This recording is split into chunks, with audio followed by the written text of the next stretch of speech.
Խոսքի համար նախագահ Վոլոդիմիր Զելենսկուն, համեցեք հարթակը ձերն է, պարոն նախագահ, շատ շնորհակալ եմ, հարգելի առաջնորդներ, կարևոր է, որ այսօրվա լայնամասշտաբ ձևաչափը աշխատում է եւ շնորհակալ եմ Հայաստանի վարչապետ պարոն Փաշինյանին հյուրընկալության եւ լավ կազմակերպման համար եւ իհարկե պետք է սրանից սկսեմ, որովհետեւ սա շատ կարևոր է։ Մենք մաղթում ենք Հայաստանին եւ Ադրբեջանին բացառապես խաղաղություն, որը իհարկե կայուն կլինի, համապարփակ կլինի, տևական կլինի եւ կայուն խաղաղություն կլինի։ Մենք մաղթում ենք ձեզ, պարոն վարչապետ, նախագահ Ալիև եւ երկուսիդ էլ մաղթում ենք սա երկու պետություններին։ Չափազանց մեծ թվով երկրներ այսօր ներկայացված եւ շատ կարեւոր է, որ Հայաստանը այսօր հանդես է գալիս բոլոր եվրոպացիների հետ միասին եւ առաջին անգամ է, որ 24 տարվա ընթացքում իմիջիայլոց, որ Ուկրաինայի նախագահը այց է կատարում եւ սա իսկապես նշանակալի փաստ է, սա ցույց է տալիս մեր միասնականության մասշտաբը, նրանց ովքեր արժևորում են կյանքը։ Եվ ես համաձայն եմ Անտոնիոյի հետ։ Իսկապես շատ համաձայն եմ, որ Մակարնի մեզ հետ է եւ ժամանակն է, որ մենք պետք է մեր ընդհանուր արժեքները Կանադայի հետ վերածենք Կանադայի եւ Եվրոպայի համար հնարավորությունների։ Հարգելի բարեկամներ, մարտահրավերները հստակ են եւ ակնհայտ է, մենք բոլորս տեսնում ենք, որ Իրանում պատերազմը շարունակում է դեռ չվճռված լինել եւ այն կարող է անկայունության պատճառ դառնալ տևականորեն եւ այն կարող է բարձրացնել կյանքի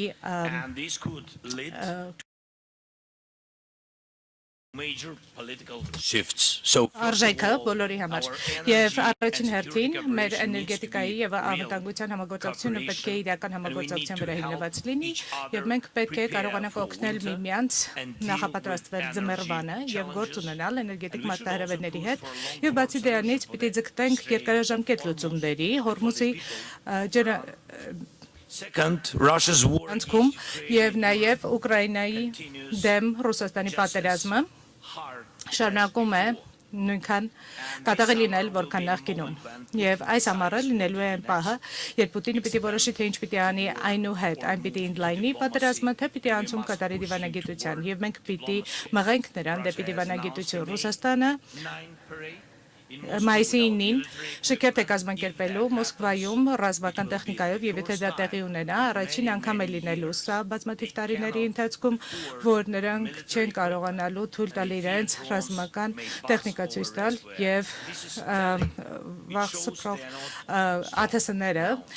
բզալու են Կարմիր հրապարակի վրա եւ սա ցույց է տալիս, որ նրանք ուժեղ չեն եւ մենք պետք է շարունակենք մեր պատժամիջոցները նրանց դեմ եւ 20-րդ փաթեթը պիտի առաջ մղենք եւ շնորհակալ եմ բոլոր առաջնորդներին Եվրամիության Անտոնիո Ուրսուլա շատ շնորհակալություն եւ հատկապես նրանց հատկապես այն պատժամիջոցները, որոնք միտված են ռուսական նավթին, ռազմարտունաբերությանը եւ ռուսական բանկերին։ Մենք պետք է շարունակենք այս ճնշումը, մենք պետք է մղենք Ռուսաստանին դեպի դիվանագիտություն եւ կխնդրեմ, որ սրա կարեւորությունը բոլորս ընդգծենք եւ շնորհակալություն բոլոր նրանց, ովքեր պայքարում են Ռուսաստանի ստվերային նավթային նավատորմի դեմ եւ քանի դեռ այս պատերազմը շարունակվում է մենք այս պատերազմը կշարունակվի եւ ցանկացած աջակցության փաթեթ կարեւոր է հատկապես օդուժում եւ ցանկացած պաշտպանական աջակցության ծրագիր կարեւոր է եւ այս տարվա այս մայիսի փաթեթը օգնելու է մեզ հերթերային սպառնալիքների դեմ պայքարել եւ ես կարծում եմ որ մենք պիտի կարողանանք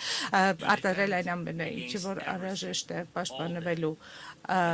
բոլոր հերթերային հարձակումներից եւ այլ բոլոր սպառազինություններից մենք առաջարկում ենք մեր նպաստը Եվրոպայի պաշտպանությանը, մեր ԱԹՍ-ների համաձայնագրերը, որովհետև նրանք միավորում են երկրներին եւ նրանք ուժեղացնում են պետություններին, ԱԹՍ-ների եւ այլ հավանական հարձակումների դեմ եւ օդում, ծովում եւ ցամաքում։ Եվ սա իհարկե մեր ընդհանուր աշխատանքն է, ընդհանուր պաշտպանությունն է, ընդհանուր ռազմարտունաբերությունն է, եկեք առաջ շարժվենք այս ուղղությամբ։ Եվ եւս մի բան, մենք պետք է կենտրոնանանք նրա վրա, թե ինչ ենք անելու, եթե Ռուսաստանը ավարտը չդնի այս պատերազմի։ Մեզ անհրաժեշտ է շարունակական ճնշում եւ խաղաղություն։ Եվ իհարկե, համար առաջին բանը, մենք պետք է գտնենք գործարկելի դիպանագիտական ձևաչափ եւ Եվրոպան պետք է լինի սեղանի շուրջը ցանկացած բանակցությունների ժամանակ։ Եվ մենք պետք է կապի մեջ լինենք ԱՄՆ-ի հետ եւ հասկանանք նրանց դիտարկումները եւ դիրքորոշումները, բայց լավ կլիներ մեկ ընդհանրական եվրոպական ձայն կազմել այն բանակցությունների ժամանակ, որոնք ունենալու ենք Ռուսաստանի հետ։ Շնորհակալություն։